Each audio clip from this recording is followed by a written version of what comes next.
కథలెన్నో చెప్పారు, కవితల్ని రాశారు, కాలాలు దాటారు, యుద్ధాలు చేశారు. ప్రేమలో తప్పు లేదు, ప్రేమలో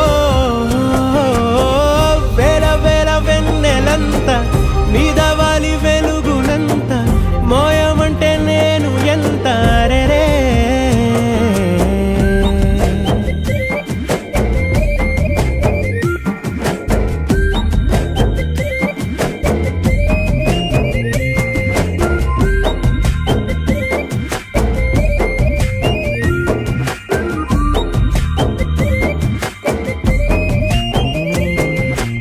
ఆకాశం తాకాలి అని ఉందా, నాతో రా చూపిస్తా